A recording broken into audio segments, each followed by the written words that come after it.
thank you very much for coming to OPHC's The Tragedy of Macbeth. This play was first performed in 1606 for King James I of England and Scotland, and 409 years later, our young performers have embraced this dark and powerful world of witches, murder, and the supernatural.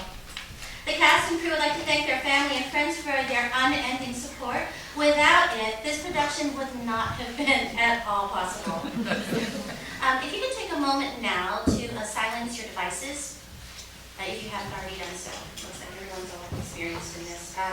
Photography and video are permitted, but for the safety of our actors, please turn off all flash functions when you're taking your photos. Here's the big thing. There are three exits out of the Grange. There's this side door here, the lobby doors where you had entered, and then downstairs, just past our bake sale and past the temperamental bathrooms, is our final exit. Regarding the septic system, it's a little bit delicate right now, and so please observe the signs that are there inside the facilities. If you have more urgent matters, there is porta potty just past that back door of the building. Let's see. I think that was it. The potty was the big thing. I want to thank you again very much for coming to our opening night. Welcome to the world of Macbeth.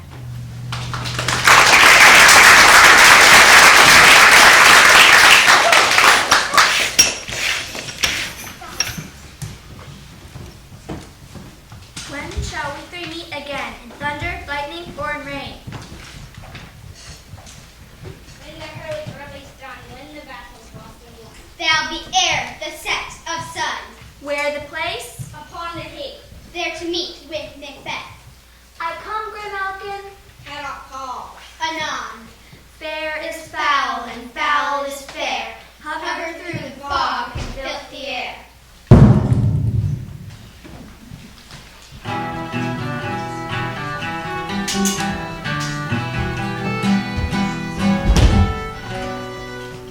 What bloody man is that? He can report, as seemeth by his plight, the revolt of the new estate. This is the sergeant, who like a good and hardy soldier fought against my captivity. Hail, brave friend, say to the king the knowledge of broil as thou didst leave it. Doubtful it stood, as two spoke swimmers that do cling together, and choke their art. The merciless MacDonald, worthy to be a rebel, for that the multiplying villainies of nature do swarm upon him. From the western isles of currents to the galley glasses is supplied, and fortune on this damned quarrel smiling showed like a rebel's war. But all's too weak. For brave Macbeth, well, he deserves that name, disdaning fortune with his brandished steel which smoked with bloody execution. Like valor's minion carved out his passage, till he faced the slave, which ne'er shook hands, nor bade farewell to him, till he unseamed him from thy knaves to thy chops, and fixed his head upon our battlements. O valiant cousin, worthy gentleman! As winds the sun gains his reflection, shipwrecking storms and direful thunders break. So from that when comfort seems to come, discomfort swells. Mark, King of Scotland, mark! No sooner justice had, with valor armed, compelled these skipping currents to trust their heels. But the Norwayan lord, surveying vantage with furbished arms and new supplies of men, began afresh assault. Dismayed not this our captains, Macbeth and Banquo? Yes, as sparrows, eagles, and the hare the lion, I must report there as cannons overcharged with double cracks. So they doubly redoubled strokes upon the foe. Except they might survey the reeking wounds, or memorize another golden thought. I cannot tell, but I am faint, my gashes cry for help. So well thy words become thee as thy wounds. They smack of honor both. Go get him surgeons. Who comes here? The worthy Thane of Ross. What a haste looks to his eyes, so should he look, that seems to speak things strange.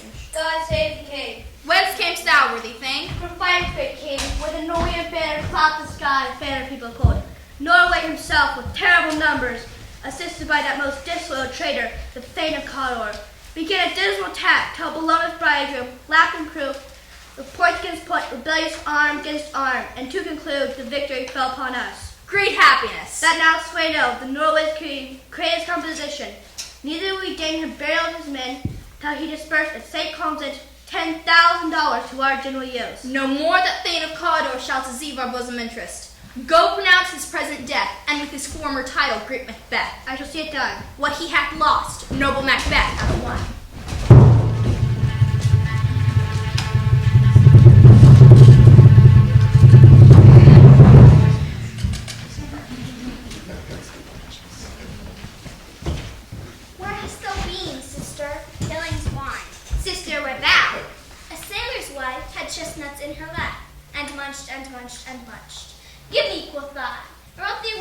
heard running cries. Her husband's to her pillow gone, master o' the tiger, when sad by your sail, and like a rat without a tail. I'll do, and I'll do. I get the wind. Thou art kind. And I another. I myself have all the other, and the very puts they blow, all the chords that they know. As the shipman card, I'll drain him dry as hay. Sleep should neither night nor day hang upon his penthouse lid, he shall live a man forbid. Weary 7 nights, 9 times 9, shall he dwindle, peak, and pine. Though his bark cannot be lost, yet it should be tempest tossed. Look what I have. Show me, show me. Here I have a pilot's thumb marked as homeward to become. A drum, Macbeth doth come. The weird sisters, hand in hand, hosters of the sea and land, thus to go about, thrice to thine and thrice to mine, and thrice again to make up 9. Peace! The charms wound up. So foul and fair a day I have not seen. How far is called before us? What are these, some of them so wild in their attire, that look not like the inhabitants of the earth that are on it? Live you, or are you at that maddening question? You seem to understand me, but each at once your choppy fingers only upon your stained lips. You should be woman, and yet your beards forbid me to interpret that you are so. Speak if you can. What are you? All hail Macbeth. Hail to thee, Thane of Glamis. All hail Macbeth. Hail to thee, Thane of Cawdor. All hail Macbeth, thou shalt be king hereafter. Good sir, why do you start in singing for things you sound so fair? If name of truth, are you fantastical, or that indeed outwardly you show?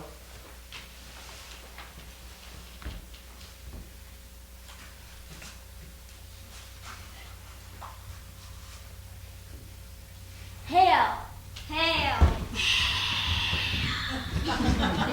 Lesser than Macbeth, and greater. Not so happy, yet much happier. Thou shalt get king, but thou be none. So all hail Macbeth and Banquo. Banquo and Macbeth, all hail. Stay, you imperfect speakers. Tell me more. By Sinel's death, I know I am Thane of Glamis, but how of Cawdor? The Thane of Cawdor lives, a prosperous gentleman. And to be king stays not within the prospect of belief, no more than to be Cawdor. Say from whence you owe this strange intelligence, or why, upon this blasted heath, you stop our way with such prophetic greeting. Speak, I charge you! The earth has bubbles as the water has, and these are of them. Whither are they vanished? Into the air, and what seemed corporal melted, as breath into the wind. Were such things here as we do speak about, or have we eaten on the insane root that keeps the reason prisoner?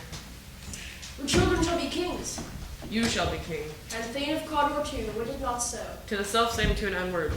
Who's here? The king hath happily received Macbeth the news of thy success, and when he reads thy curseful venture in the rebels' fight, his wonders and his praise do contend, which should be thine or his.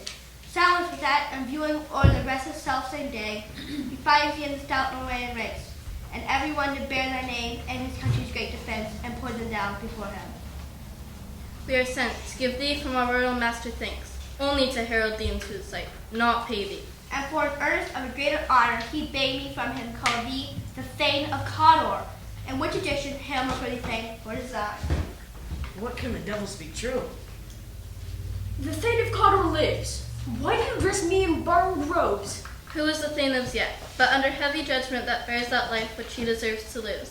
Whether he was combined with those of Norway, or denied the rebel with hidden help and vantage, or that with both he labored in his country's wrack, I know not. But treason's capital confessed and proved have overthrown him. Glamis and Thane of Cawdor. The greatest is behind. Thanks for your pains. Do you not hope your children shall be kings, when those that gave the Thane of Cawdor to me promised no less to them? Oftentimes, to us to our harms, the instruments of darkness tell us truths to betray us in deepest consequences. Cousins, or I pray you. Two truths are told, as happy prologues to the swelling act of imperial theme. I thank you, gentlemen. This supernatural soliciting cannot be ill, cannot be good. If ill, why have they given me earnest of success, commencing in a truth? I am Thane of Cawdor. If good, I do yield to that suggestion, whose horrid image doth unfix my hair, and make my seated heart knock at my ribs against the use of nature. Present fears are less than horrible imaginings. Like how our partners wrapped. Come what come may, time and the hour runs through the roughest day. Come, let us toward the cave.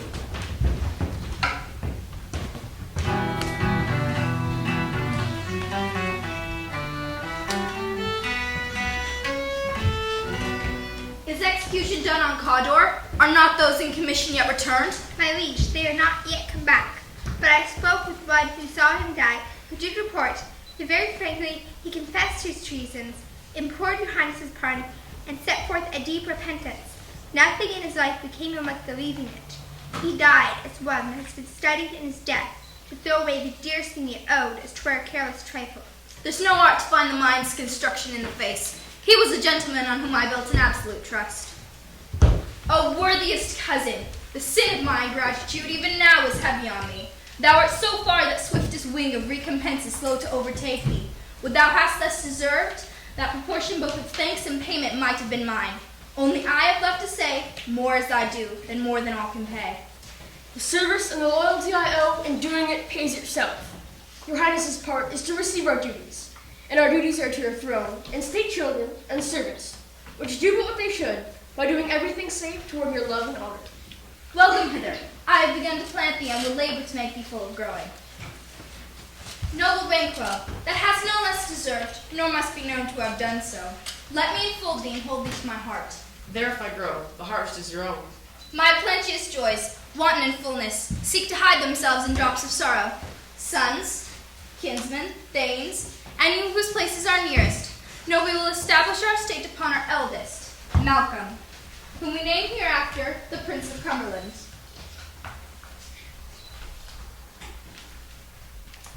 Whose honor must not unaccompanied, but invest him only, like stars shall shine on all deservers.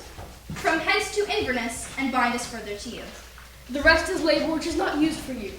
I'll be myself the harbinger, and make joyful the news of my wife with your approach. So humbly take my leave. My worthy Cawdor.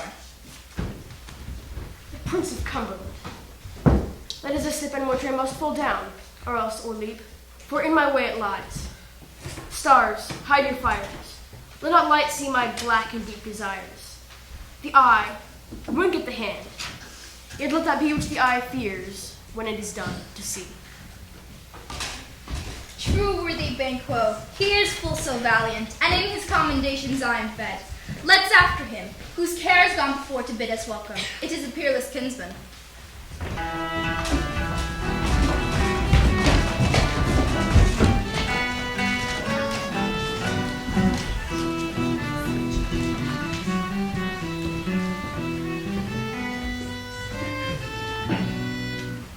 They met me in the day of success, and I have learned by the perfectest report they have more in them than mortal knowledge.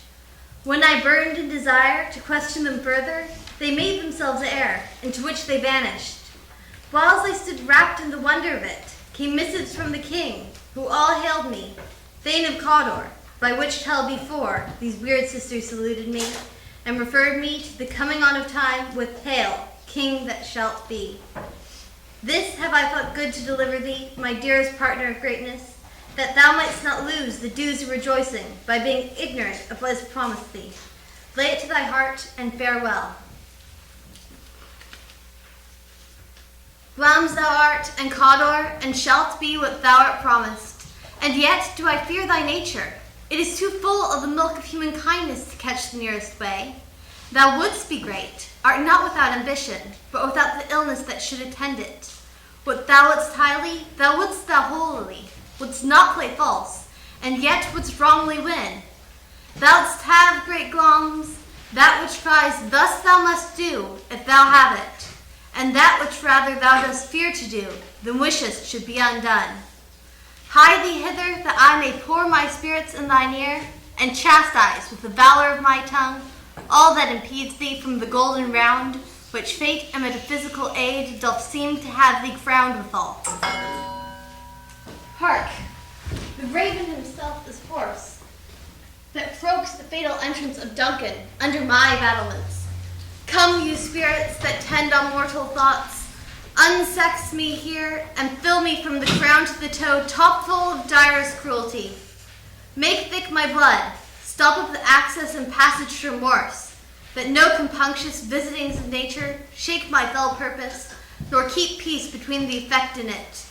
Come to my woman's breasts and take my milk for gall, you murdering ministers, wherever in your sightless substance you tend on nature's mischief. Come, thick night, and pall thee in the dunnest smoke of hell, that my keen knife see not the wound it makes, nor heaven peep through the blanket of the dark to cry, hold, hold. Great palms, worthy Cawdor, greater than the both by the all hail hereafter. Thy letters have transported me beyond this ignorant present, and I feel now the future in the instant. My dearest love, Duncan comes here tonight. And when goes hence? Tomorrow, as he purposes. Oh, never shall some that morrow see. Your face, my fame, is as a book from when they read strange matters. Beguile the time, look like the time, bear welcome in your eye, your hand, your tongue. Look like an innocent flower, but be the serpent under it.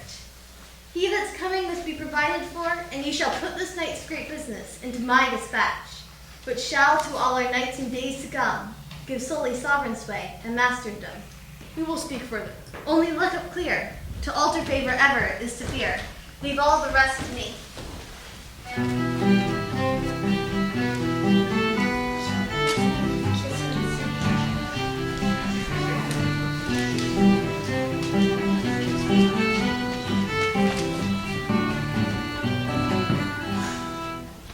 This castle hath a pleasant seat. The air nimbly and sweetly recommends itself unto our gentle senses. I have observed, the air's delicate. Cece, our honored hostess, the love that follows us sometime is our trouble, which still we think is love. All your servants have theirs themselves, and what is theirs in compt? To return your audit at your highness's pleasure, still to return your own. Where's the Thane of Cawdor? We coursed him at the heels and had a purpose to be his purveyor. But he rides well, and his great love, sharp as his spur, hath holpen to his home before us. All our service, in every point twice done, and then done double, were poor and single business to contend against those honors deep and broad, wherewith your majesty loads our house. For those of old, and the great dignities heaped up to them, we rest your hermits. Give me your hand. Conduct me to mine host. We love him highly and shall continue our graces towards him. By your leave, hostess.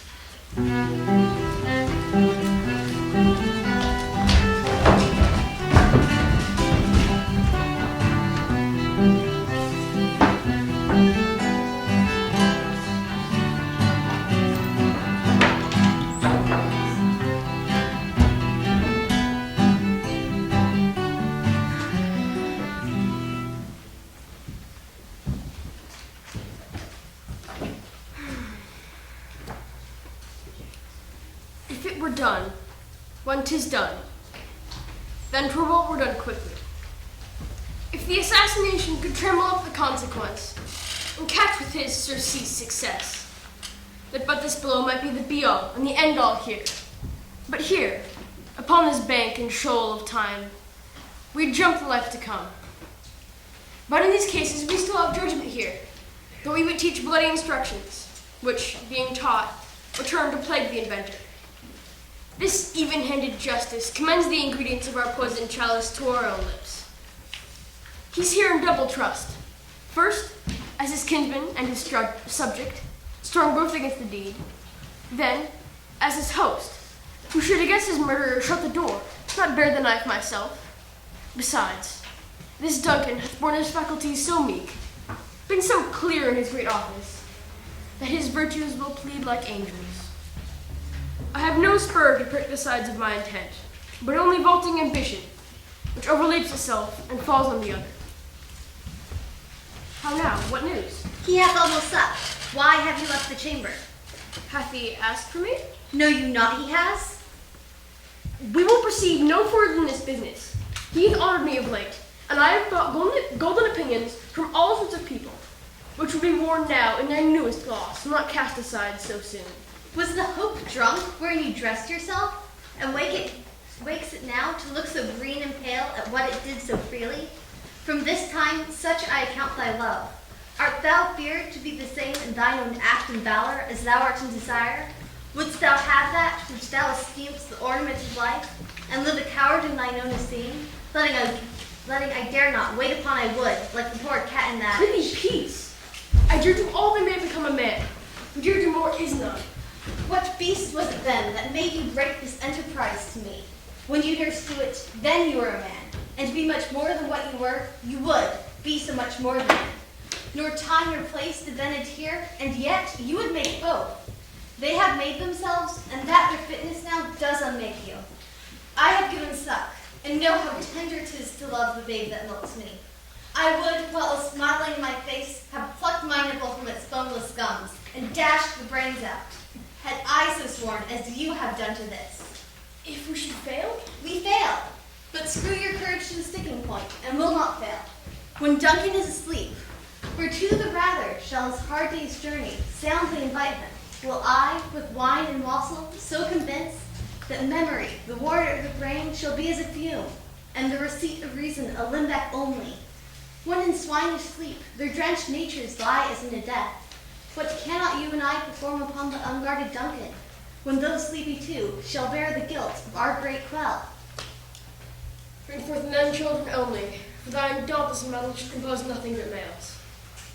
Will it not be received when we have marked with blood those sleepy two of his own chamber, and use their very daggers that they have done? Who dares receive the other, as we shall make our griefs and clamor more upon his death? I am saddened, and bend up each corporal agent to this terrible feat. Away, and mock of time with fairest show. False face must hide what the false heart doth know.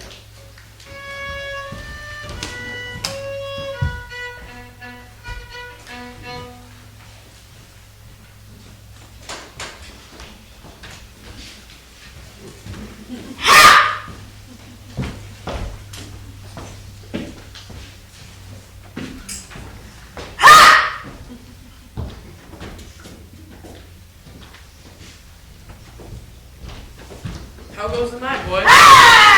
The moon is down and I have not heard the clock. And she goes down at 12.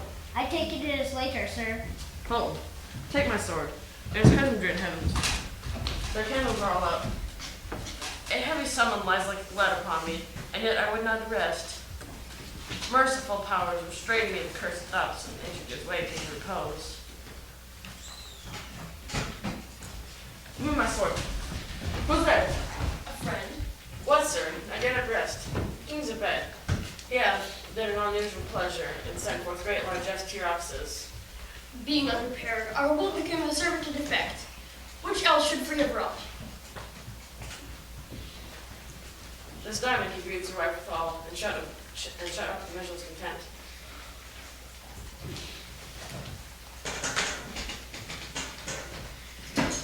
When we can treat an hour so, we would spend it with some words upon the business. Thanks, sir. Like you.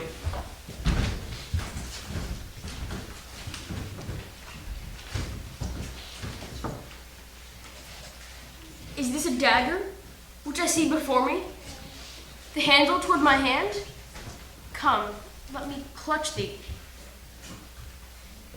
I hold thee not, and yet I see thee still. Art thou not, fatal vision, sensible to feeling as to sight? Or art thou but a dagger of the mind, a false creation, proceeding from the heat oppressed brain? I see thee yet, in form as palpable as this which now I draw. It is the bloody visage which informs thus to mine eyes. Thou sure and firm set earth, hear not my steps, which way they walk, for fear thy very stones prate of my whereabout. And take the present horror from the time, which now suits with it. Whilst I threat, he lives. Words to the heat of deeds, too cold breath gives. I go, and 'tis done. The bell invites me. Hear it not, Duncan, for it is a knell that summons thee to heaven or to hell. What hath made them drunk hath made me bold. What hath quenched them hath given me fire. Hark! Peace. It was the owl that shrieked, the fatal bellman that gives the sternest good night. He is about it. The doors are open, and the surfeited grooms do mock their charge with snores. I have drugged their possets, that death and nature do contend about them, whether they live or die. Who's there? What? Oh! Alack, I'm afraid they have awaked, and 'tis not done. The attempt and not the deed confounds us. Hark! I laid their daggers ready. He could not miss him. Had he not resembled my father as he slept, I had done it. My husband. I have done the deed. Didst thou not hear a noise? I heard the owls screech and the crickets cry. Did not you speak? What? Now. As I descended? I. Hark. Who lies in the second chamber? Donalbain. This is a sorry sight. A foolish thought to say a sorry sight. There's one did laugh and sleep, and one cried murder if they did wake each other. But they did say their prayers and dressed them again to sleep. There are to lodge together. One cried, God bless us, and amen the other. Listening their fear, I could not say amen when they did say God bless us. Consider it not so deeply. But wherefore could I not pronounce amen? I had most need of blessing, and amen stuck in my throat. These things must not be thought after these ways, so it will make us mad. Methought I heard a voice cry, sleep no more. Macbeth does murder sleep. Sleep. The innocent sleep. Sleep that knits up the raveled sleeve of care. Sore labor's bath bomb of hurt minds. Chief nourisher in life's feast. Who was it that thus cried? Still it cried, sleep no more, to all the house. Glamis hath murdered sleep, therefore Cawdor shall sleep no more. Macbeth shall sleep no more. What do you mean? Why, worthy thing, you do unbend your noble strength to think so brain-sickly of things? Go, get some water, and wash this filthy witness from your hands. Why did you bring the daggers? They must lie there. Go, carry them, and smear the sleepy groom's blood. I'll go no more. I am afraid to think what I have done. Look on't again, I dare not. Infirm of purpose, give me the daggers. The sleeping and the dead are but as pictured. 'Tis the eye of childhood that fears the tainted devil. If he do bleed, I'll gild the faces of the groom withal, for it must seem their guilt.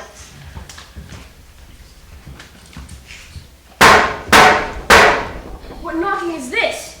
How is it me when every noise appalls me? What hands are here? Ah, they pluck out mine eyes. Will all the great Neptune's ocean wash this blood clean from my hand? No, this my hand will rather the multitudinous seas of Incarnadine, making the green one red. My hands are of your color, but I shame to wear a heart so white. I hear knocking at the south entry. Retire we to our chamber. How easy it is then. A little water clears us of the steed. Your constancy hath left you unattended. Put on your nightgown, lest occasion call us and show us be watchers. To know my deed, should best not know myself. Wait, tell me with thy knocking, I would thou couldst.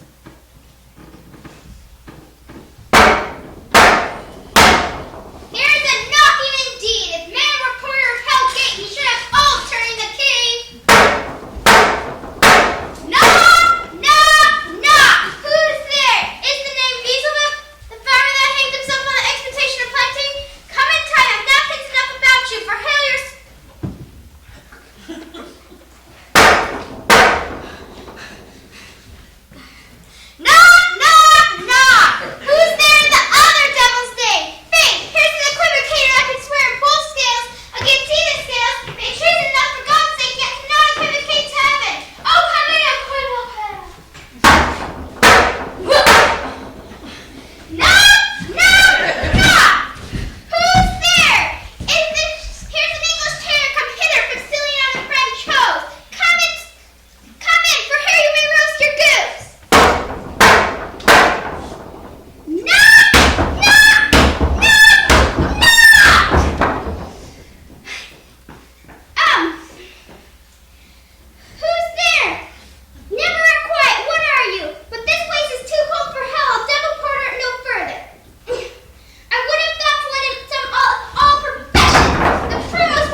so late, friend, ere you went to bed, that you do lie so late?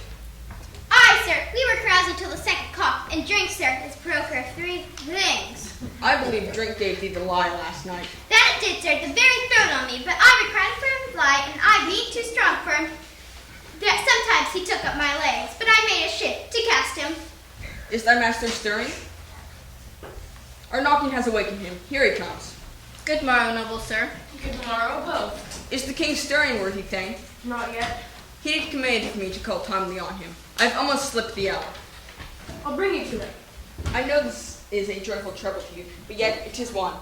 The labor we delight in physics pain. This is the door? I'll make so bold to call, for 'tis my limited service. Goes the king hence today? He does. He did appoint so. The night has been unruly. Where we lay, our chimneys were blown down, and, as they say, Lamantines heard I the air strange screams of death, and prophesying with accents terrible of dire combustion and strange events, newly hatched the woeful time. The obscure bird clamored the livelong night. Some say the earth was feverish and did shake. It was a rough night. My young remembrance cannot parallel fill to it. Oh, horror! Horror! Horror! Tongue nor heart cannot conceive nor name thee. What's the matter? Confusion now hath made his masterpiece. Most sacrilegious murder has broke ope the Lord's anointed temple, and still thence the life of the building.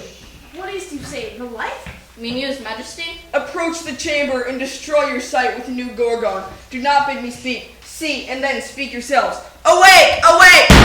Ring the alarm bell! Murder and treason! Banquo and Donalbain, Malcolm, awake! Shake off this downy sleep, death's counterfeit, and look on death itself. Up, up, and see the great doom's image. Malcolm, Banquo, as from your graves rise up and walk like sprites to countenance this horror. Ring the bell! What's the hideous trumpet that calls to parley the sleepers of the house? Speak! Speak! O gentle lady, 'tis not for you to hear what I can speak. The repetition in a woman's ear would murder as it fell. Oh, Banquo, Banquo, our royal master's murdered. Woe, alas, what in our house? Too cruel anywhere. Dear dove, I pray thee contradict thyself and say it is not so. Had I but died an hour before this chance, I had lived a blessed time. But from this moment on, there's nothing serious in mortality. All is but toys. Renown and grace are dead. The wine of life is drawn. Mere lees is left the vault to brag of. What is amiss? You are, and do not know it. The source, the head, the very fountain of your life is stopped. The very source of it is stopped. Your royal father's murdered. Oh, by whom? Those of his chamber, as it seemed, had don't. Their hands and faces were all badged with blood, so were their daggers, which, unwiped, we found upon their pillows. They stared and were distracted. No man's life was to be trusted with them. Oh, yet I do repent me of my fury that I did kill them. Wherefore did you so? Who can be wise, amazed, temperate and furious, loyal and neutral in a moment? No man. The expedition of my violent love outran the pause of reason. Here lay Duncan, his silver skin laced with his golden blood. His gashed stabs looked like a breach in nature for ruin's wasteful entrance. Who could refrain that had a heart to love, and in that heart courage makes love known? Help me, hence. Help! Look to the lady.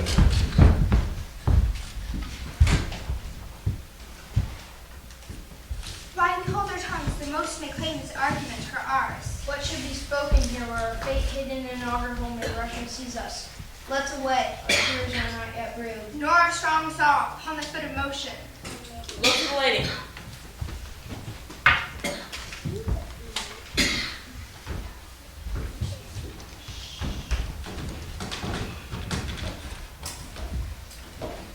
And when we have our naked fronties hidden, we shall meet to question this most bloody piece of work to know it further.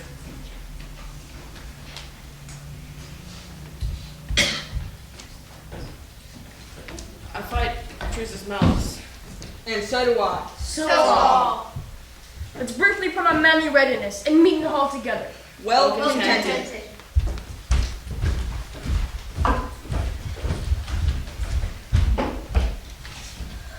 What will you do?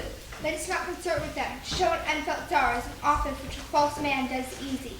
I'll go to England, to Ireland I. Our separated fortunes shall keep us both the safer. Where we are, there's daggers in men's smiles. The nearer blood, the nearer blood. This murderous shaft that's shot hath not yet lighted, and our safest rays before the aim. Henceforth the horse, let's not be dainty of leave-taking. Let's shift away. There's warrant in that theft that steals itself when there's no mercy left.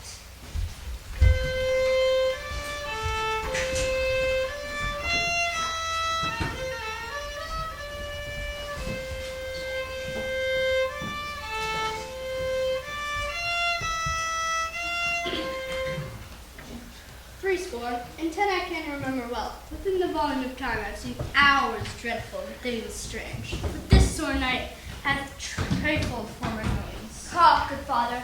Thou seest the heavens as torn within death, and threatens to bloody stage. Is it night predominant or day shame that darkness does the face of earth until, with living light to kiss it? It's unnatural, even like the deeds that's done on Tuesday last. A falcon thou ringing in a private place, was by a mousing owl hawked and killed. And Duncan's horses, a thing most strange and certain, beauteous and swift, the minions of their race, turned wild in nature, broke through the assault, continued as they make war with mankind. It said they eat each other. They did so to the amazement of my eyes was upon it. Here comes the good Macduff.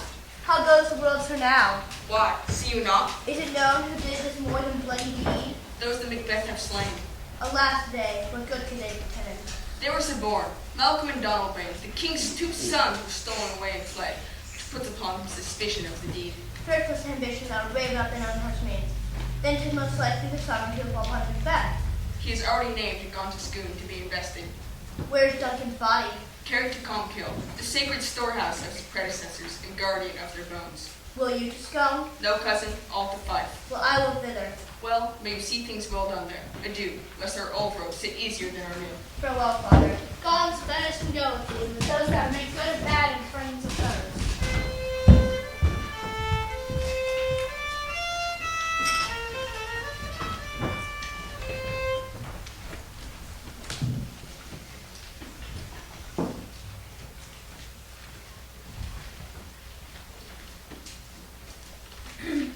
Thou hast it now, King, Connor, Glums, all, as the weird woman promised.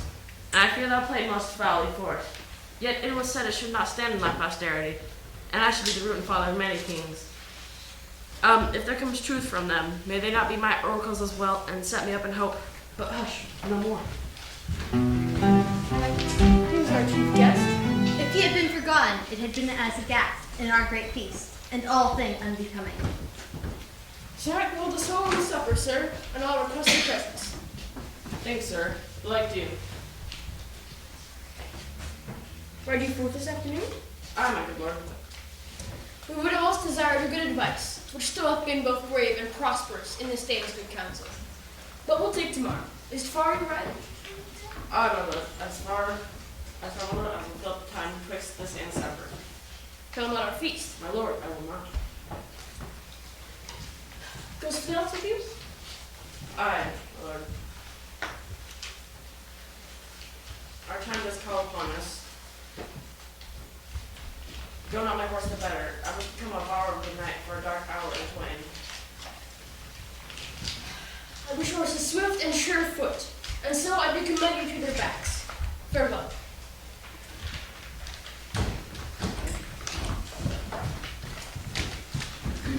Let every man be master of his time, till 7 at night. To make society the spirit of welcome, we'll keep ourselves till supper time alone. Well then, God be with you.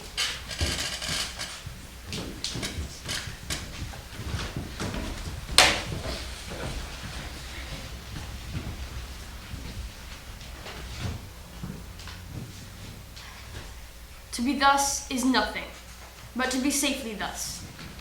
Our fears in Banquo stick deep, and in his royalty of nature there reigns that which would be feared. 'Tis much he dares, and to the dauntless temper of his mind, he hath a wisdom that doth guide his valor to act in safety. There is none but he whose being I do fear, and under him my genius is rebuked, as it is said Mark Antony's was by Caesar. He chid the sisters when they first put the name of king upon me and bade them speak to him. Then, prophet-like. They hailed him father to a line of kings. Upon my head they placed a fruitless crown, and put a barren scepter in my grip, thence to be wrenched with an unlineal hand, no son of mine succeeding. If it be so, for Banquo's issue have I fouled my mind. For them the gracious Duncan have I murdered. Put rancors in the vessel of my peace only for them, to make them kings, and mine eternal jewel given to the common enemy of man.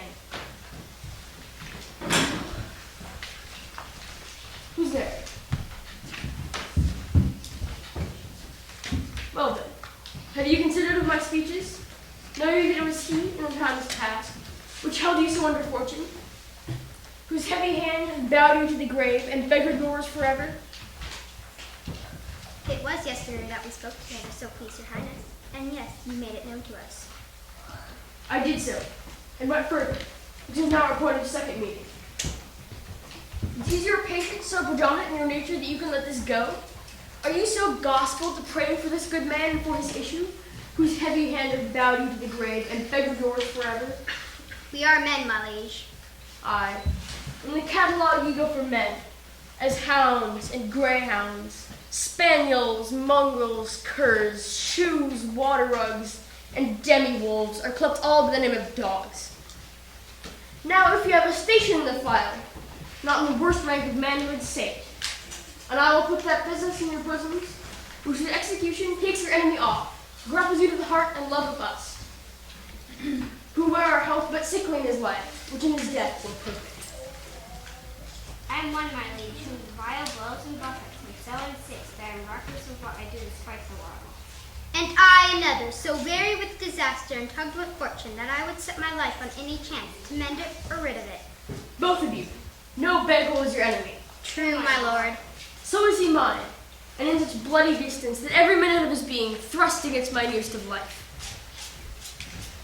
I'll call upon you straight. Resolve yourselves apart. Where is all, my lord? I'll call upon you straight. Abide within.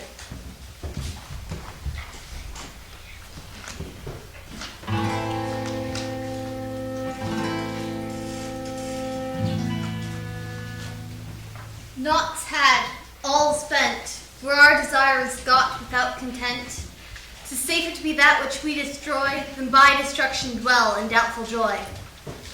How now, my lord? Why do you keep alone? Of sorriest fancies your companions making, using those thoughts which should indeed have died with them they think on? Things without all remedy should be without regard. What's done is done. We have scorched the snake, not killed it. Should close and be yourself, whilst our poor malice remains in danger of her former tooth. Thou knowest that Banquo and his fiancée lives. But in the nature's copies not etern. There's comfort yet. They are assailable. Then be thou drunken. What's to be done? Be innocent of the knowledge, dearest Chuck, till thou applaud the deed. Thou marvelst not my words, but hold thee stiff. Things bad begun make strong themselves by ill. So prithee, go with me.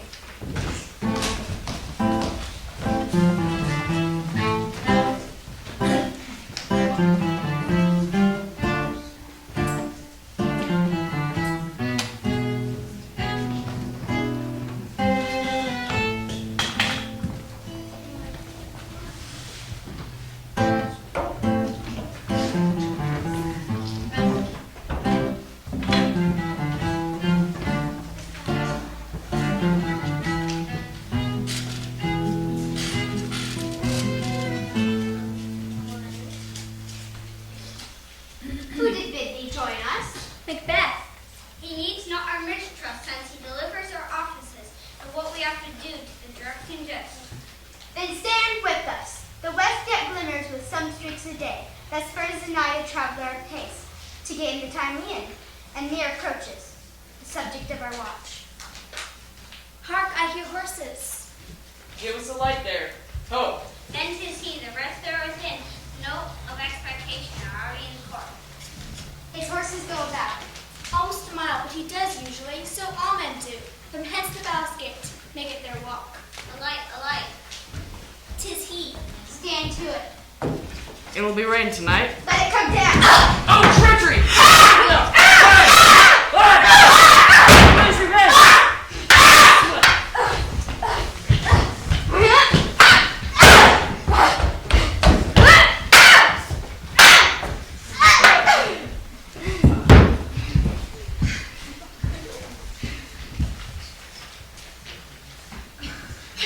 Who did struck out the light? Was it not the way? There's but one down. The sun is fled. We have lost the best half of our affair. Well, let's away and say how much is done.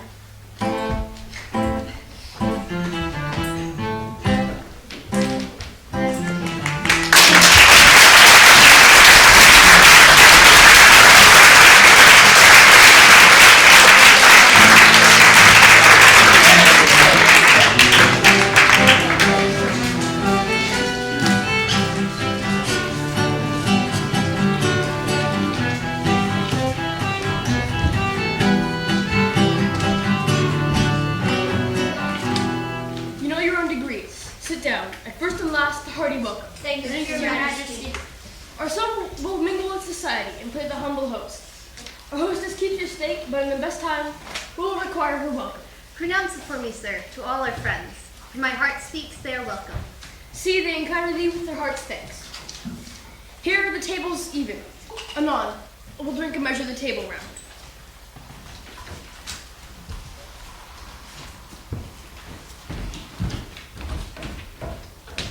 Look upon my face. 'Tis banquet then. It's better he without than he within. Is he dispatched? Aye, my good lord. His throat is cut. Or with the best of the countries. He's good like for plants. If thou didst it, thou art not correct. Most royal sir, Theon's escaped.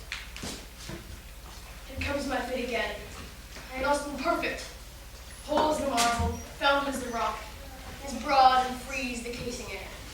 But now I am kept, cribbed, confined, bound in to saucy doubts and fears. The banquet safe? Aye, my good lord. Safe and cheap by. 20 trenchant gashes on his head, the least a death to nature. There the growing serpent lies. The worm that's fled. Hath nature that in time will venom breathe. Get thee up. Tomorrow we'll hear ourselves again. My royal lord, you do not give the cheer. The feast is sold that is not often vouched, while 'tis of making. 'Tis given with welcome. To feed were best at home. From thence, the sauce to meat is ceremony. Meeting were bare without it. Sweet remembrance, sir. Good digestion, whet on appetite, and health on both. May it please your highness sit. And all drink and measure the table round. Avaunt, and quit my sight. Let the earth hide thee. Thy bones are marrowless, thy blood is cold. Thou hast no speculation in those eyes which thou dost glare with.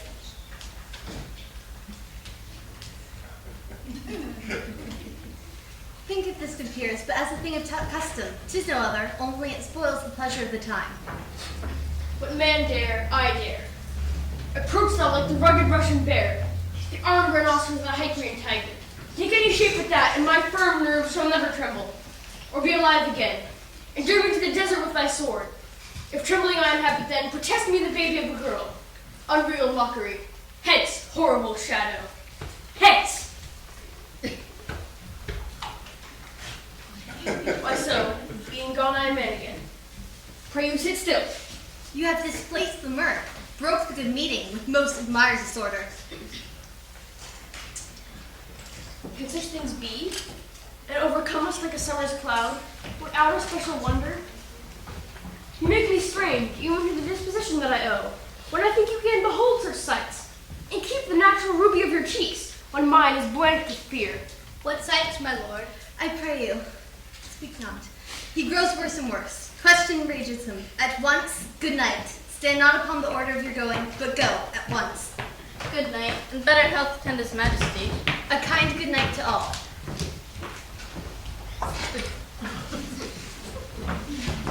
We'll have blood, they say. Blood will have blood. Stones have been known to move, and trees to speak. And augurs have, by understood relation have understood relations, and by maggot pies and troughs and works, brought forth the secrets man of blood.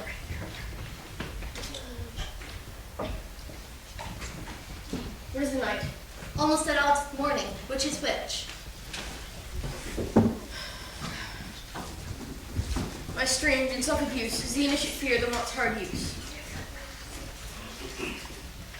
We are but young, indeed.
My former speeches have but hit your thoughts, which can interpret farther. Only I say, things have been strangely born. The gracious Duncan was pitied of Macbeth. Murray, he was dead, and the right valiant Banquo walked too late, whom you may say, fleets killed for fleets fled. Men must not walk too late. And who cannot want the thought how monstrous it was for Malcolm and for Donalbain to kill their gracious father? Damned fact, how it did grieve Macbeth. And they did not straighten highest rage to Delcote's terror that were the thralls of sleep, and slaves of drink. Was that not nobly done? Aye, and wisely too. For 'twould have angered any heart alive to hear the men deny it. So that, I say, he has borne all things well. Only I say, if he had Duncan's sons under his key, as ain't please heaven, he shall not. They should find what to kill a father, so should fleets, but peace. For from broad words, and, 'cause he filled his presence at the tyrant's feast, I hear Macduff lives in disgrace. Sir, can you tell me where he bestows himself? The son of Duncan, from whom this tyrant holds the Dove River, lives in the English court, and is received in the most pious Edward with such grace that the malevolence of fortune takes nothing from his high respect. Thither Macduff to wait Northumberland, the warlike Tudor, that by the help of those who make him, give to our tables meat, our nights sleep, free our feasts and banquets from clanging knives. This report has so exasperated the king that he prepared for some attempt of war. Sent he to Macduff? He did, with not salute. Sir, not I. The cloudy messenger turns me his guide, and as who should say, you'll regret the time that you called me with this answer. And that might advise him to a caution. So hold what distance his wisdom can provide. Some holy angel fly to the court of England and fold his message ere he come. That a swift blessing may soon reach this our suffering country. Underhand a curse. I'll send my prayers with him.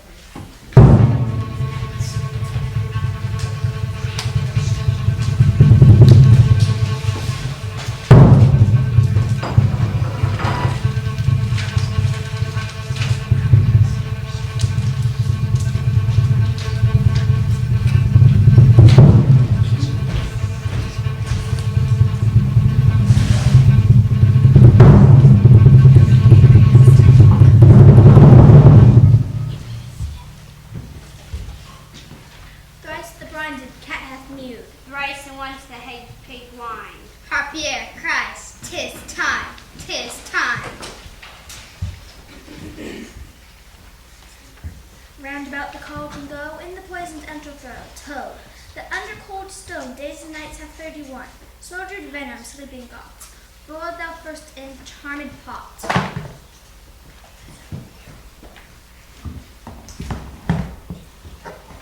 Double, double, toil and trouble, fire burning, cauldron bubble. Fill it of a fenny snake. In the cauldron boil and bake. I've the newt, cove of frog, tongue of fat, bull of the dog. Add its fork and blind worm sting, lizard's leg, and owl its wing. 4 charms powerful trouble, like a hell broth, boil double. Double, double, toil and trouble, fire burning, cauldron bubble.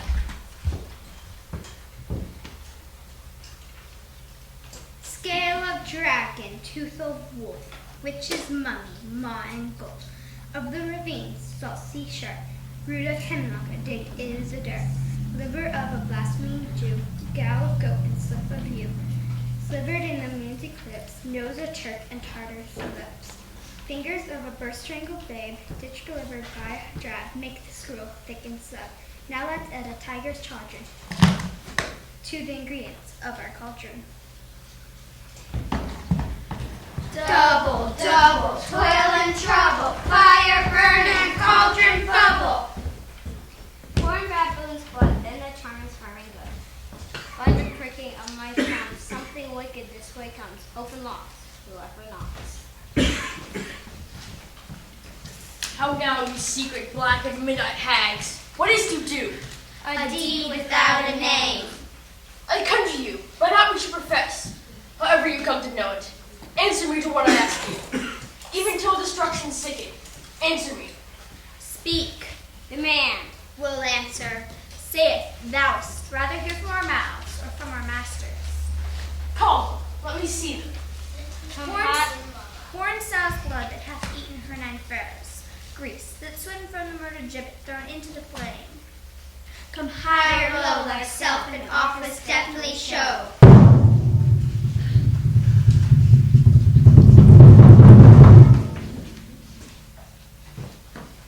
Tell me, thou unknown power. He knows thy thought, hear his speech, but say thou not.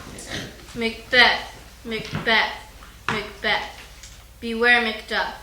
Beware the Thane of Fife. Dismiss me. Enough. Whatever thou art, for thy good caution thanks. Thou hast heart my fear right. But my heart yearns to know one more thing. He will not be commanded. Here is another, more potent than the first. Macbeth, Macbeth, Macbeth. Had I 3 ears, I'd hear thee. Be bloody, bold, and resolute. Laugh to the scorn of the power of man. None of woman born shall harm Macbeth. And live, Macduff. What need I fear of thee? But yet I'll make a sure and double sure, and take a bond of fate. Thou shalt not live to tell till the hearted fear it lies, and sleep in spite of thunder.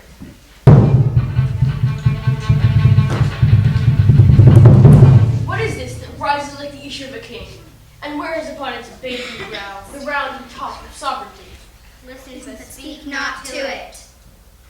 Be lion metal, proud, and take no care. Who chafes, who frets, conspirers are. Macbeth shall never vanquished be, till great Birnam wood and Dunsinane hill shall come against him. That can never be. Who can impress the forest? Bid the tree unfix its earthbound reach. Sweet bottomance, good, rebellious den, rise never to the wood of Burnham rise, and our high-placed Macbeth shall live the least of nature. Tell me, if your art can tell so much, shall banquets issue ever reign this kingdom? Seek to know no more. I will be satisfied. Deny me this, and eternal curse fall on you. Show, show, Show. Show his eyes and grieve his heart. Come like shadows, so depart.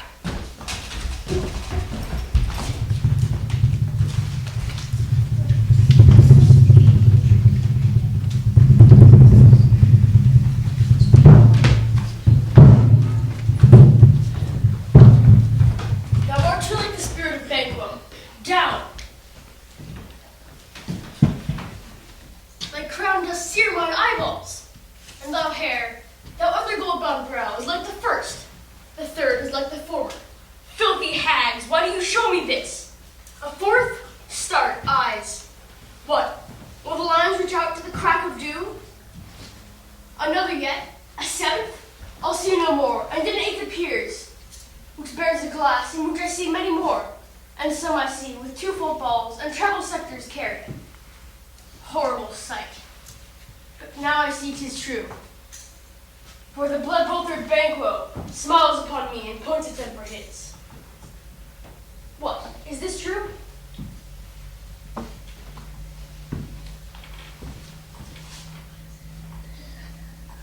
Aye, sir, all this is so, but why stand Macbeth thus amazedly? Come, sisters, cheer we up his spreads, and cheer the best of us lights. I'll charm the air to give sound. Will you perform your antic round? That this great king may kindly say, our duties did his welcome pay.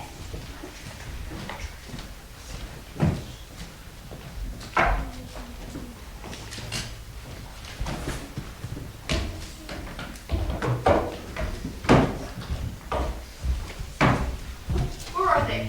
Gone? Let this hour stay nay accursed in the calendar. Come in without there. What's your grace's will? Saw you the word sisters? No, my lord. Came they not by you? No, indeed, my lord. Infected be the air whereon they ride, and damned all those that trust them. I did hear the galloping of horse. Who was that came by? 'Tis 2 or 3, my lord, that bring you word Macduff is fled to England. Fled to England? Aye, my good lord. Time. Thou anticipates my dread exploits.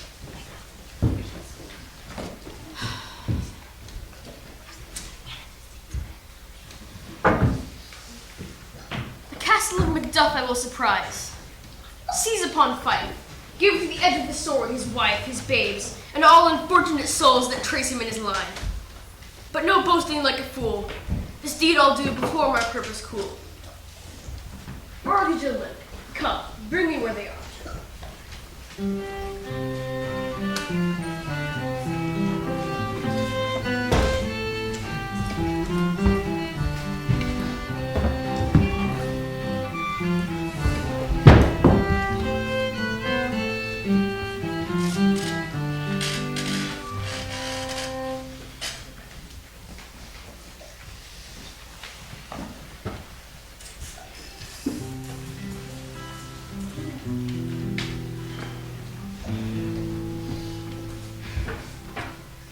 What had he done to make him fly the land? You must have patience, madam.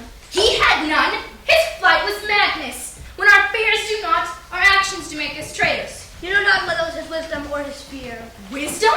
To leave his wife? To leave his babes? His mansion? His titles? All the place whence himself does fly? He loves us not. He wants the natural touch. For the poor wren, the most diminutive of birds, will fight her young ones in her nest against the owl. All is the fear, and nothing is the love. As little is the wisdom. So where the flight runs against all reason. Madam, I pray you school yourself away for your husband. He is wise, noble, judicious, and best knows the fits of the season. I dare not speak much further, but cruel at times when we do not know ourselves, and hold rumor from what we fear, yet know not what we fear.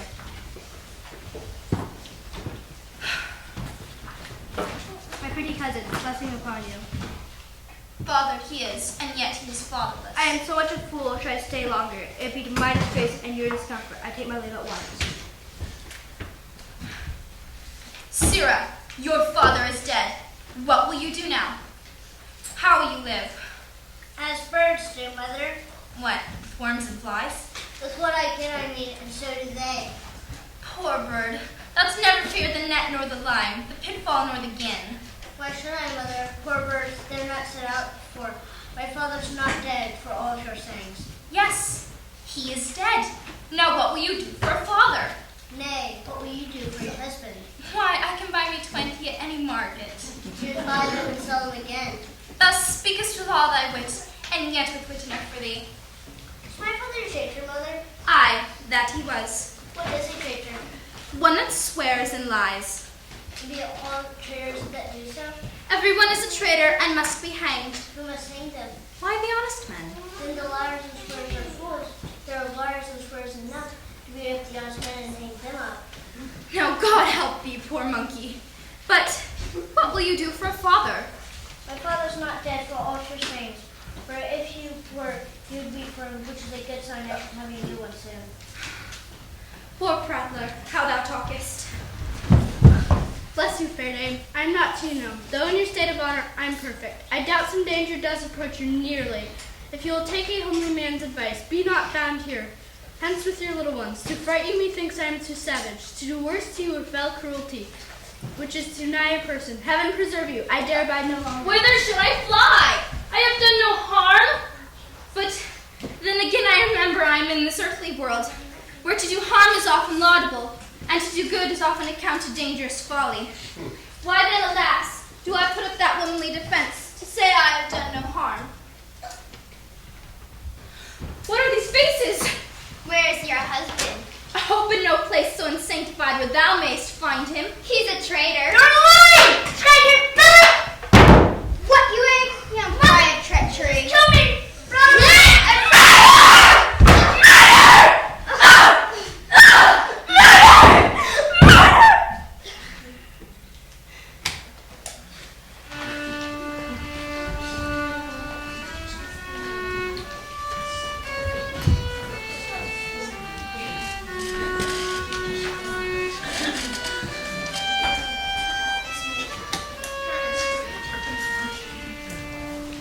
Let us seek out some desolate shade, and there reap our sad bosoms empty. Let us rather hold fast the mortal sword, and, like good men, bestride our downfalls and birth them. Each new born, new widow's howl, new orphan's cry, new sorrow strike heaven on the face, that it resounds as if it fell with Scotland, and yelled out like syllable of dawn. But I believe I will, what know, believe, and what I can redress. I shall find time, friend, I will. When you have spoke, it may be so perchance. This tyrant whose sole name blisters our tongues was once so honest. You have loved him well. He hath not touched you yet. I'm young, but something you may deserve of him to me, and wisdom to offer up a weak, poor, innocent lamb to appease an angry God. I am not treacherous. But Macbeth is. A good and virtuous nature may recoil in an impure charge. But I shall crave your pardon. That which you are, for my thoughts cannot transpose. Angels are bright still, though the brightest fell. Though things foul, should rarely brass the grace, yet grace will still excel. I have lost my hopes. Perchance even their wise I my doubts. Why in that honest of your wife and child? Those precious motives, those strong nuts of love, without leave take aid, I pray you, but not my jealousies, your dishonest, mine own safeties. You may be rightly just, whatever I shall think. Bleed, bleed, poor country. Great tyranny, lay thou thy bases shore, for goodness dare not check thee. Wear thou thy wrongs, the title is afeard. Fare thee well, Lord. I would not be the villain that thou thinkest for the whole space in the tyrant's grasp, and the rich east to boot. Be not offended. I speak not absolute fear of you. I think our country sinks beneath the yoke. It weeps and it bleeds each day, and new gashes added to her wounds. I think withal there would be hands uplifted in my right. And here from gracious England have I offer of goodly thousands. But for all this, when I shall tread upon the tyrant's head, or wear it on my sword, yet my poor country shall have more vices than it did before, more suffering, more sundry ways than ever by him that shall succeed.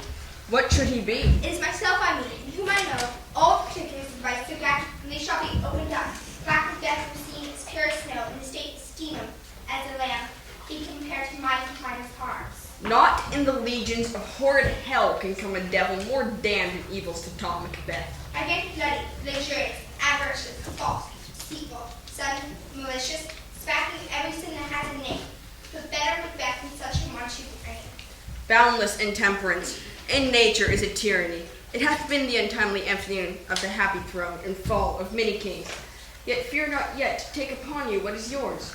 You may convey your pleasures in a spacious plenty, and yet seem cold. The time you may so hoodwink. We have willing Danes enough. There cannot be that vulture in you to devour so many, as will to greatness dedicate themselves, finding it so inclined. With this comes this most affection, such a staunchness of avarice, there I king, I will cut off those from their land. There are his jewels in his other house, and my more having the assaults to make me hunger more. That I would forge quarrels, and just against good and loyal, destroying them for wealth. This avarice sticks deeper, grows with more pernicious root than summer seeming lust, and it hath been the sword of our slain kings. Yet do not fear, Scotland hath poisons to fill up your will of your mere own.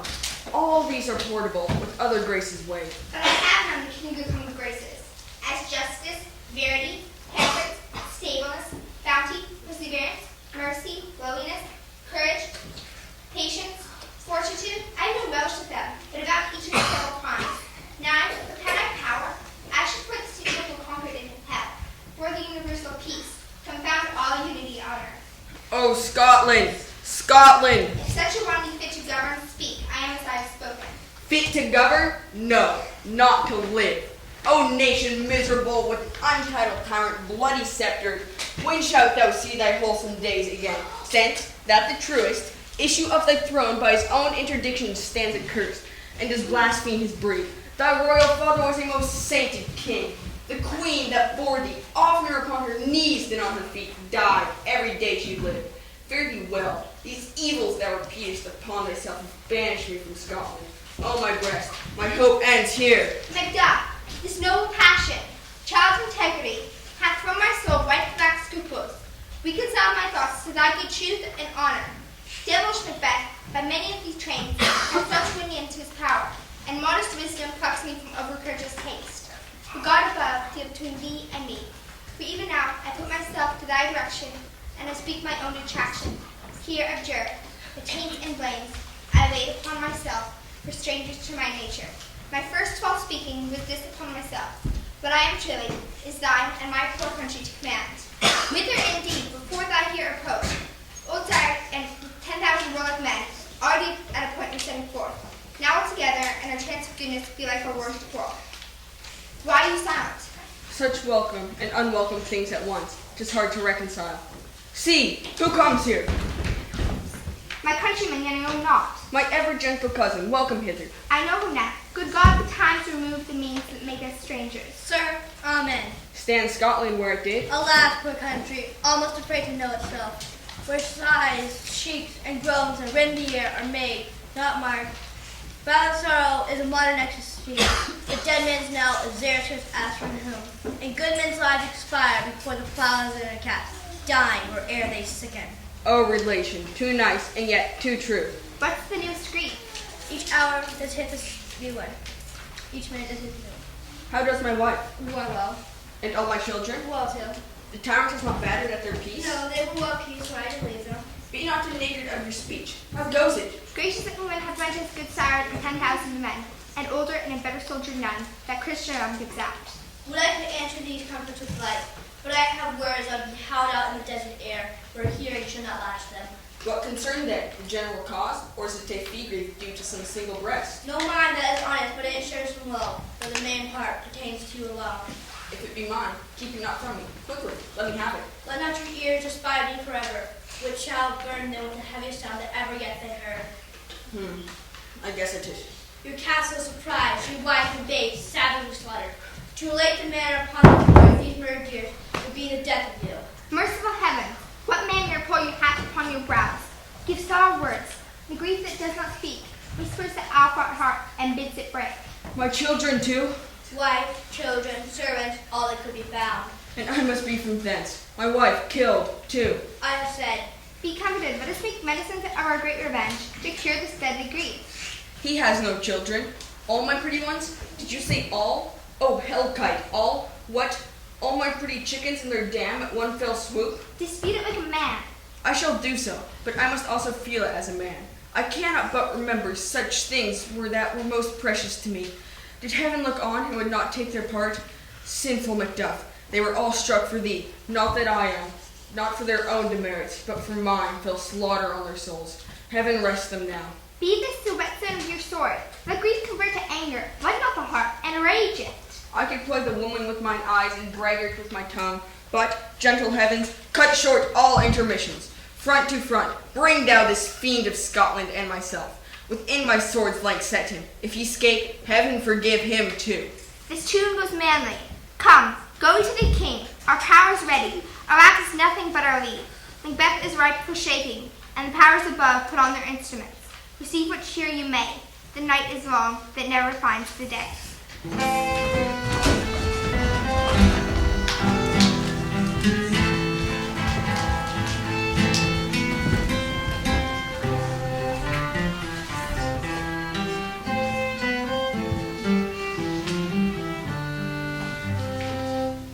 After tonight's watch with you, but can receive no drinking in your reports.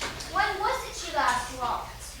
Since His Majesty went into the field, I have seen her rise from bed, throw a nightgown upon her, unlock her closet, take forth paper, fold it, write upon it, read it, afterwards seal it, and again return to bed. Yet all this one was fast asleep.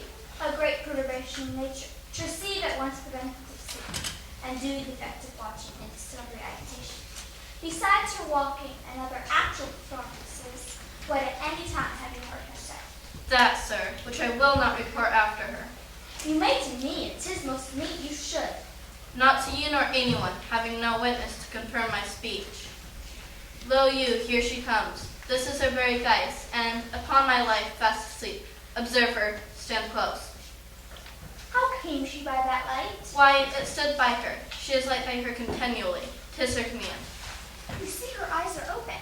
Aye, but their senses shut. What is it she does now? Look how she rubs her hands. It is an accustomed action with her to seem thus washing her hands. I've known her continue in this a quarter of an hour. Yet here's a spot. Hark, she speaks. I will set down what comes from her, to satisfy my remembrance the more strongly. Out, damn spot. Out, I say. 1, 2, why then 'tis time to do it. Hell is murky. Fie, my lord, fie, a soldier and a feared. What need we fear who knows it, when none can hold our power to account? Yet who'd have thought the old man to have had so much blood in him? Do you mark that? The Thane of Fife had had a wife. Where is she now? Will these hands ne'er be clean? No more of that, my lord, no more of that. You mar all with the starting. Go to, you have known what you should not. She has said what she should not. I am sure of that. Heaven knows what she has known. All the perfumes of Arabia will not sweeten this little hand. Oh, oh, oh! What is said is there? The heart is sorely charged. I would not have such a heart in my bosom for the dignity of the whole body. Well, well, well. Pray God it be, sir. This disease is beyond my practice. Yet I have known those who have walked in the sleep clubs that holy in their beds. Wash your hands. Put on your nightgown. Look not so pale. I tell you yet again. Bank was buried. He cannot come out on his grave. Even so? To bed, to bed. I hear a knocking at the gate. Come, come, come, come. Give me your hand. What's done cannot be undone. To bed, to bed, to bed. Will she go now to bed? Directly. Foul whisperings are abroad. Unnatural deeds to breed unnatural troubles. Infected minds to their death pills. What is charged their secrets? More need she the divine than that physician. God, remove us all. Look after her. Remove from her the means of all annoyances, and sympathize upon her. So good night. My mind she has made it, and amazed by my sight, I think, but dare not speak. Good night, good doctor.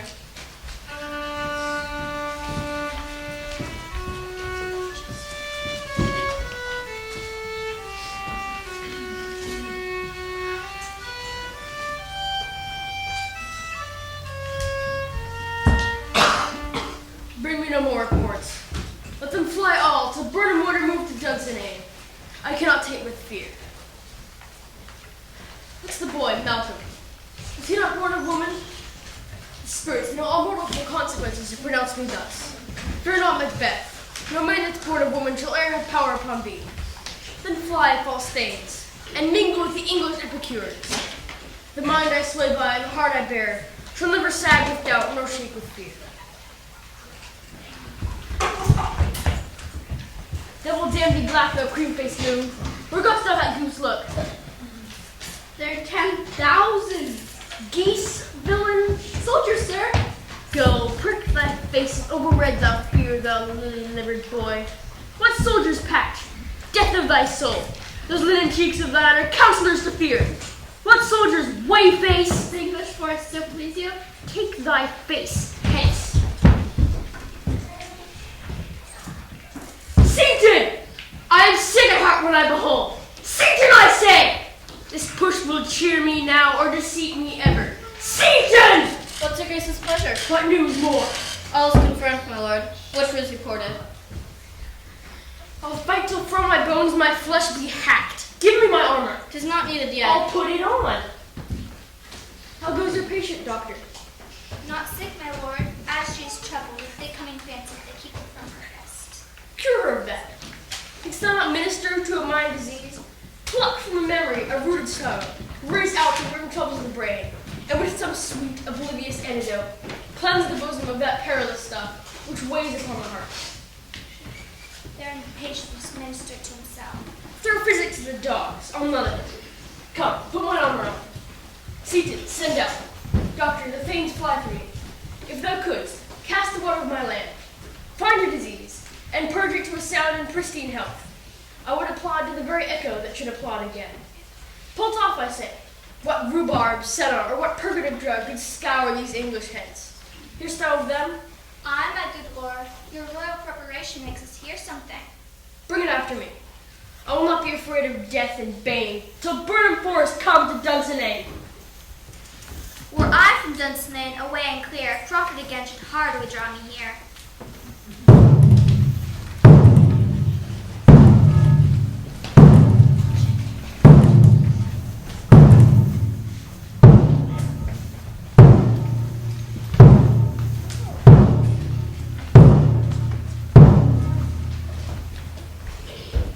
Cousins, I hope the days are near at hand that Chambers will be safe. We doubt it nothing. What wood is this before us? The wood of Burnham. That every soldier hew him down and bow, and bear it before him. Thereby shall we shatter the numbers of our hosts, and make discovery, air, and report of us. It shall be done. We learn no other but the confident tyrant keeps still in Dunsinane, and will endure setting down before it. 'Tis his main hope, for there is advantage to be given. Both Moore and West have given him the revolt, and none serve with him but constrained things whose hearts are absent too. Let our just censures attend the true event and put we on industrious soldiership. The time approaches that will with due decision make us know what we shall say, we have, and what we owe. Thoughts speculative their unsure hopes relate, but certain issue strokes must arbitrate, towards which advance the war.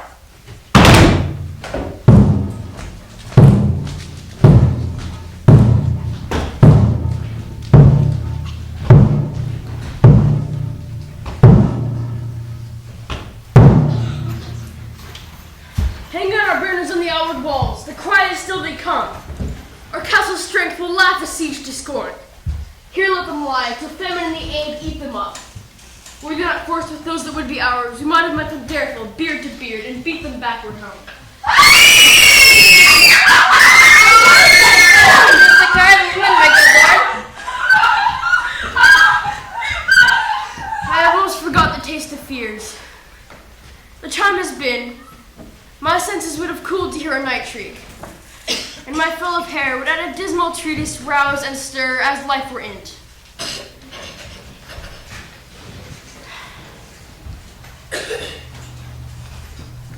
Wherefore was that cry?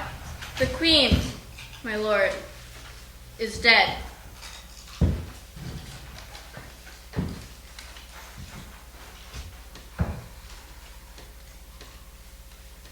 She should have died hereafter. There would have been time for such a word. Tomorrow, and tomorrow, and tomorrow. Creeps in this petty pace, from day to day, to the last syllable of recorded time. And all our yesterdays have lighted fools the way to dusty death. Out, out, brief candle. Life is but a walking shadow. A poor player that struts and frets his hour upon the stage, and then is heard no more. It is a tale told by an idiot, full of sound and fury, signifying nothing. But come thieves that come. Let's hurry quickly. Gracious, my lord, I should report which I say sought, but I know how to do it. Well, say, sir. As I stand my watch upon the hill, I look toward Vernam, and an enemy thought that would begin to move. Liar and slave! Let me endure your wrath, do not be so. And that your mouth you may see it coming. I say, a moving road. If thou speakst false, upon the next tree shall thou hang a lie, till famine cling thee. If thy speech be sooth, I cannot if thou jest for me as much. I pull in resolution and begin to doubt the equivocation of the fiend that lies like truth. Fear not, Macbeth. Macbeth shall never bankest be until a great Burnham come to hide Dunsinane Hill. And now a wood comes toward Burnham, armored out. If this which he vouches does appear, there is nor flying hence, nor tarrying here. I begin to be aweary of the sun, in which the estate of the world were now undone. Ring the alarm bell! Blow wind, come rack. At least we'll die with harness on our back.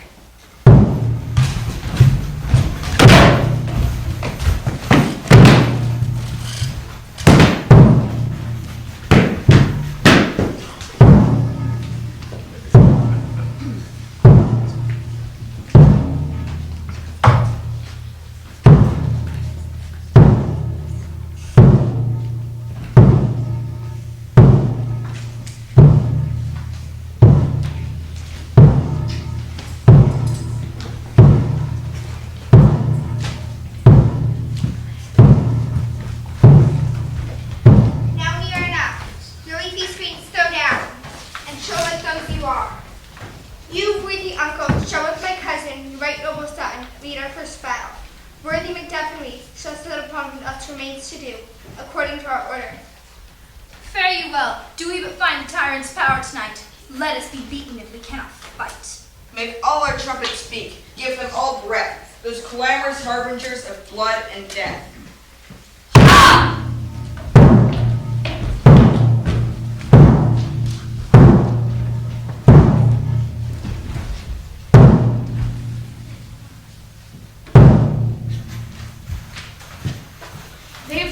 to a stake. I cannot fly, but bear-like I must fight the course. What's he that was not born of woman? Such a land fear or none. What is thy name? Thou'lt be afraid to hear it. No, though thou callest himself a hotter name than any that is in hell. My name's Macbeth. The devil himself could not have pronounced a more hated title to my ear. No, nor more fearful. Thou liest! The poor tyrant! With my sword I shall prove the lie speakest.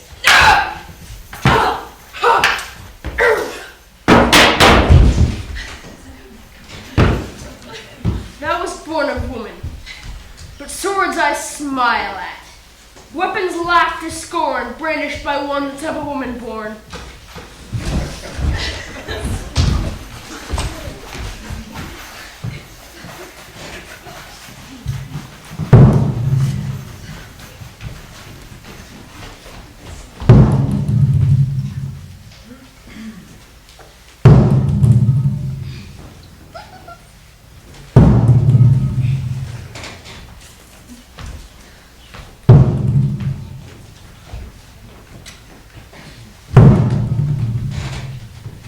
That way the noise is. Tyrant, show thy face. If thou beest slain, and with no stroke of mine, my wife and children's ghosts will haunt me still. I cannot strike at wretched kerns whose arms are hired to bear their staves. Either thou, Macbeth, or else my sword with an unbattered edge I sheathe again undeeded. There thou shouldst be, by this great clatter, one of the greatest notes seems brooded. Let me find him, fortune, and more I beg not.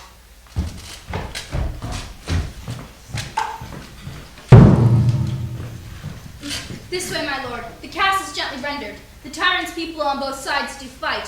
The thanes do bravely in the war, and little is to do. He is met with foes that strike beside us. Enter, sir, the castle.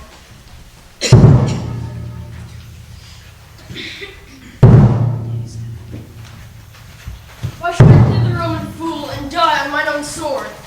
Whilst I see lives, the gashes do better upon them. Turn, hellhound, turn. Of all men else I have avoided thee, but get thee back. My soul is too much charged with blood of thine already. I have no words. My voice is in my sword. Thou art a bloodier villain than terms can give thee out. Thou losest labor. As easy mayst thou be entrenched in air, impress as make me bleed. Let fall thy blade on vulnerable crests. I bear a charmed life, which must not yield to one of woman born. Despair thy charm, and let the angel who thou still servest tell thee, Macduff was from his mother's womb untimely ripped. Accursed be the tongue that tells me so, for it hath cowed my better part of man. And be these draggling fiends no more believed, than palter with us in a double sense, than keep the word of promise to our ear, and break it to our hope. I'll not fight with thee. Then yield, thee coward, and live to be the show and gaze o' the time. We'll have thee, as our rare monsters are, painted on a pole, and under it, here may you see the tyrant. I will not yield to kiss the ground before young Malcolm's feet, and be baited with the rabble's curse. Though thou oppose being of woman born, yet I will fight the last. Before my body I throw my warlike shield. Lay on, Macduff, and damned be him that first cries, hold, enough.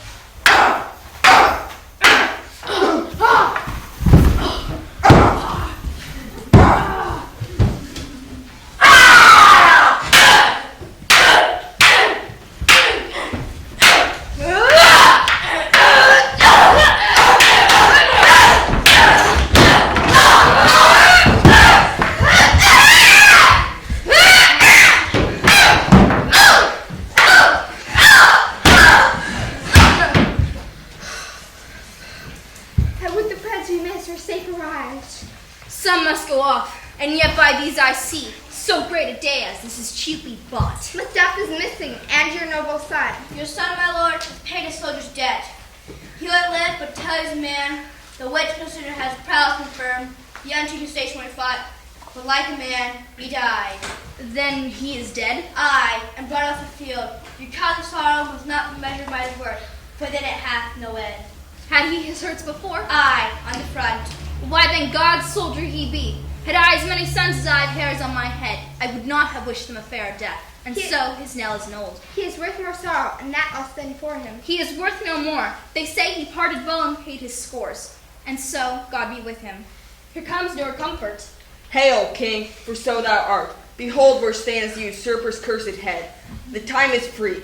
I see thee compassed with thy kingdom's pearls, who seek my salutations in their minds, whose voices I desire aloud with mine. Hail, King of Scotland. Hail, King of Scotland. We shall not spend a large expense of time before we reckon with your several loves and make us even with you. My thanes and kinsmen henceforth be earls. The first that ever Scotland in such an honor named.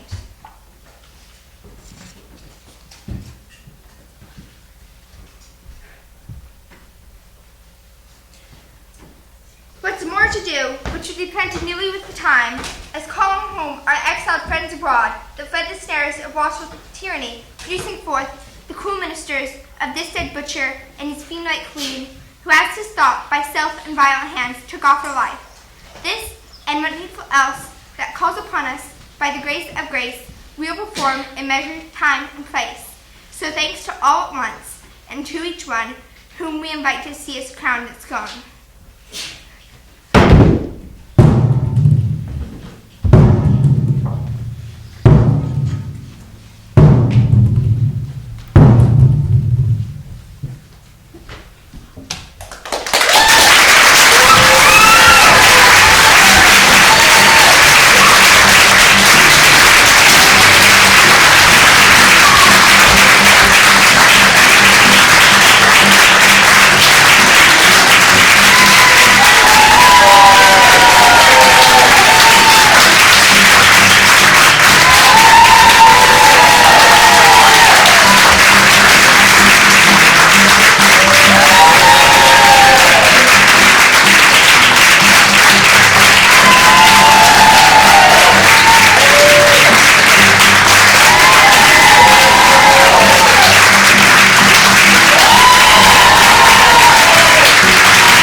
advisor at OPHC. These rambunctious, they're really happy. They are grades 4 through 8. We only have one 8th grader in our whole cast, and they all just did so fantastic. So if you have any questions about drama or any of the classes at OPHC, I'm available for questions after the show, which is now. Please drive safely, and thank you so much for such a great audience.